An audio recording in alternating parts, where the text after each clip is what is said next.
एक भयानक जंगल था। उसी के बीचों बीच एक बूढ़ा साधु रामदास एक झोपड़ी में अकेला रहता था। सालों से वही झोपड़ी उसका घर था। उस रात बहुत तेज तूफानी बारिश हो रही थी। आसमान में बिजली गरज रही थी, जैसे कोई गुस्से में चिल्ला रहा हो। जंगल में हर तरफ अंधेरा और सन्नाटा था। रामदास दरवाजा बंद करके अपनी झोपड़ी में बिड़ा हुआ था।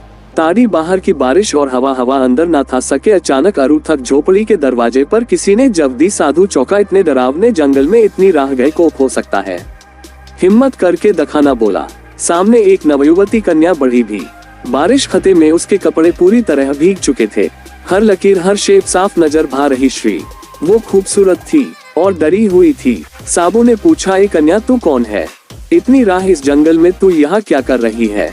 लड़की कांपते हुए बोली, बाबा जी मैं पास वाले कामराज नगर की रहने वाली हूँ। मेरा नाम अनीता है।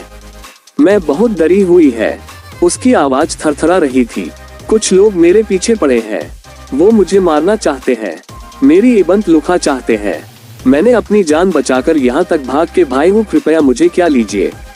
रामदास ने उसे अंदर बुला लिया। उसने लिए चटाई बिदाई और दिया जलाया। ओपरी में अब सिर्फ दिए की हल्की रोशनी थी और बाहर तूफान की आवाज। अनीता की आंखों में डर था। वो कांप रही थी। उसने कहना शुरू किया, मैं राजा विक्रम सिंह की बेटी हूँ। मेरे माता पिता अब इस दुनिया में नहीं है। उनके जाने के बाद थे लोगों की नजर मेरी खूबसूरती पर टिप गई। वह मुझे छूना चाहते हैं। मेरा शरीर अपवित्र कसा चाहते हैं। साधु रामदास असली बातें चुपचाप सुनता रहा। उसे लग रहा था डिन्ना की कुछ भौर भी छुपा रही है। क्या उसका यहाँ आना सिर्फ इत्तेफाक है? बाहर तूफान बढ़ता जा रहा था।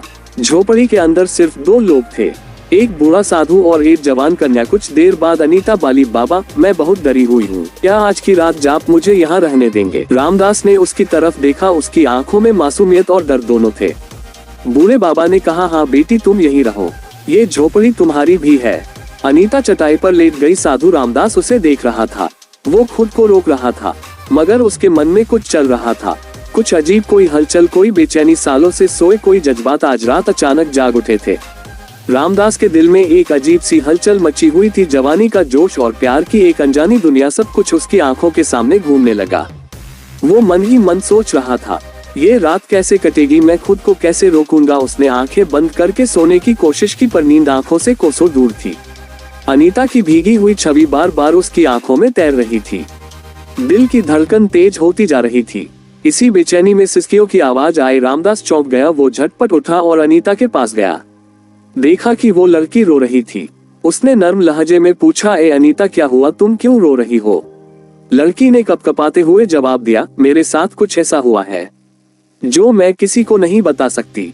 रामदास की आंखों में हैरानी थी। ऐसी क्या बात है जो मुझसे भी नहीं कह सकती?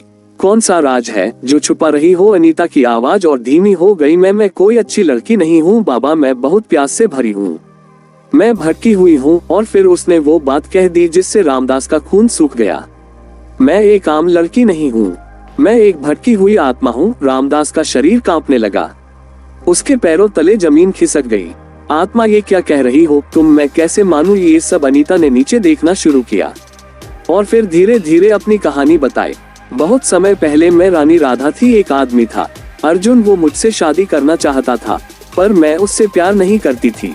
उसने मुझे पाने के लिए काला जादू किया। मैं उसके जाल में फंस गई और वह जबरदस्ती मुझसे शादी कर बैठा, लेकिन मैं कभी उसकी नहीं हुई। उसने जब पहली रात मेरी इज्जत छीननी चाहिए, मैंने उसे रोक दिया। वो गुस्से में पागल हो गया और एक रात उसने मुझे मार डाला। मरते वक्त उसने कहा, तेरी आत्मा तब तक मुक्त नहीं होगी जब तक तू किसी पवित्र इंसान या साधु के साथ हमबिस्तर न हो जाए। और बाबा मैं तभी से जंगल में भटक रही हूँ। ये सुनते ही रामदास का दिल और तेज धड़कने लगा। अनीता ने उसका हाथ पकड़ा। मैं झूठ नहीं बोल रही बाबा। अगर तुम आज रात मेरे साथ नहीं सोए तो मैं हमेशा के लिए इस जंगल में भटकती रहूंगी। उसके नर्म हाथ रामदास के शरीर को छूने लग। साधु का मन और तन दोनों हिलने लगे। मगर तभी बाहर से एक भयानक आवाज आई, जैसे कोई और भी वहां था। रामदास छत से उठा और झोपड़ी से बाहर भागा। बाहर घुप अंधेरा था। उसने पलटकर झोपड़ी की ओर देखा।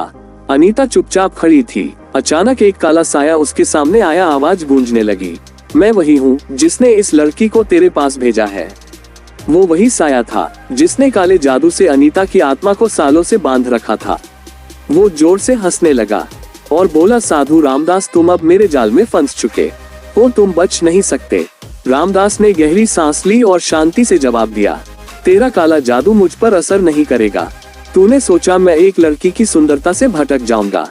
नहीं, यह मेरा रास्ता नहीं है। ये सुनकर अनीता की नजरें नीचे झुक गई। उसकी आंखों में शर्म थी।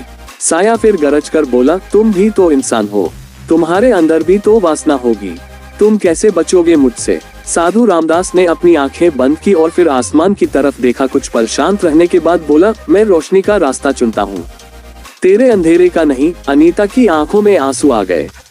वो सोचने लगी, क्या मैं वाकई यह करने जा रही थी? क्या मैं किसी भले इंसान को अपने जाल में फंसा रही थी?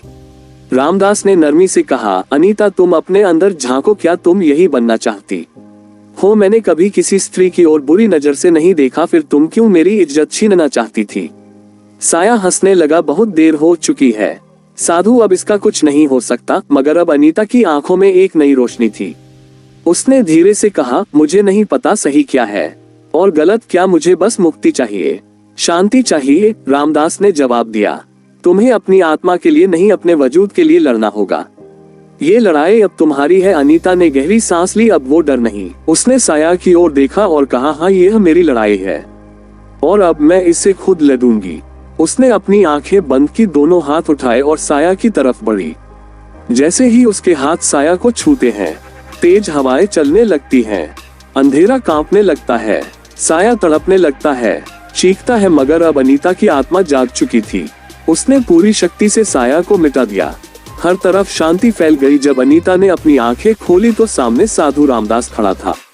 शांत गंभीर। अनीता उसकी तरफ बढ़ी और कहा, मुझसे बहुत बड़ी भूल होने जा रही थी, आपने मुझे रोक दिया, आपने मुझे फिर से इंसान बना दिया। रामदास ने मुस्कुरा कर जवाब दिया, अब तुम आजाद हो, जाओ और अपनी जिंदगी नए सिरे से शुरू करो। अनीता ने सिर झुकाया, आंखों में आंसू लिए और हमेशा के लिए उस जंगल से निकल गई। अब उसकी आत्मा मुक्त थी। वह अंधेरे से रोशनी की ओर बढ़ चुकी थी। ये कहानी भी आपको अच्छी लगी हो तो वीडियो को लाइक करके चैनल को सब्सक्राइब जरूर कर देना।